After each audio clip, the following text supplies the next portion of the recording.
दिल्ली में जल्द ही एमसीडी चुनाव की तारीखों का ऐलान हो सकता है। इससे पहले राजधानी में कूड़े पर सियासत गर्मा गई है। कूड़े के 3 पहाड़ को लेकर आम आदमी पार्टी नेता लगातार बीजेपी पर तंज कस रहे हैं। दरअसल दिल्ली के मुख्यमंत्री अरविंद केजरीवाल गाजीपुर लैंडफिल साइट का दौरा करने के लिए पहुंचे। वहीं उनके दौरे से पहले ही बीजेपी कार्यकर्ताओं ने साइट पर पहुंचकर धरना प्रदर्शन करना शुरू कर दिया। दिल्ली भाजपा कार्यकर्ता और आप कार्यकर्ता गाजीपुर में आमने सामने आ गए और एक दूसरे के खिलाफ नारेबाजी की। एमसीडी चुनाव के मद्देनजर राजधानी में 3 कूड़े के पहाड़ बनने के मामले में आप नेताओं की तरफ से भाजपा को टारगेट करते हुए मुख्यमंत्री केजरीवाल भी कूद पड़े हैं।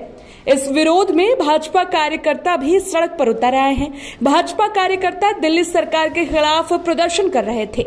इसके तुरंत बाद आप कार्यकर्ता भी वहां पहुंचे और उनके खिलाफ नारेबाजी करने लगे। सीएम केजरीवाल ने कहा है कि 15 साल में बीजेपी ने दिल्ली को कूड़े के पहाड़ दिए हैं। उन्होंने बीजेपी पर निशाना साधते हुए चुनौती दी है कि बीजेपी बताए एमसीडी में पिछले 15 साल में क्या काम किया। उन्होंने तंज कसते हुए कहा है कि बीजेपी मुझसे पूछे कि हमने दिल्ली के अंदर क्या काम किया है, ये मुझसे पूछने की जरूरत नहीं है। दिल्ली के लोग बता देंगे कि आम आदमी पार्टी ने दिल्ली में क्या काम किया है।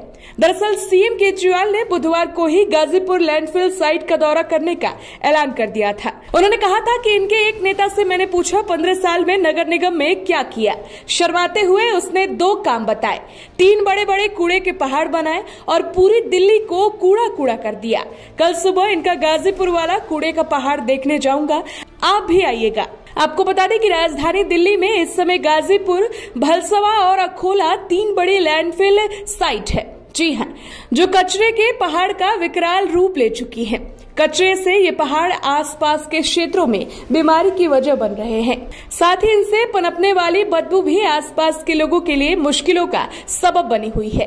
हालांकि ये कोई पहली बार नहीं है जब आम आदमी पार्टी ने कूड़े के 3 पहाड़ को लेकर बीजेपी पर सवाल उठाए हो। इसके पहले भी deputy CM Manish Sisodia, MCD प्रभारी दुर्गेश पाठक सहित आम आदमी पार्टी के नेताओं ने कचरे के मुद्दे पर बीजेपी को आड़े हाथों लिया है।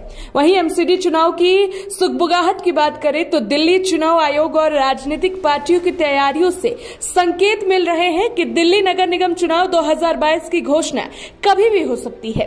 केंद्र सरकार अधिसूचना जारी कर चुकी है। एकीकृत दिल्ली नगर निगम में कुल 250 वार्ड और अनुसूचित जाति के लिए 42 वार्ड होंगे। पहले रिजर्व वार्ड 46 थे। वहीं केंद्र सरकार की अधिसूचना आने के बाद से दिल्ली बीजेपी के अध्यक्ष आदेश गुप्ता ने कहा था कि भाजपा इलेक्शन के लिए तैयार है।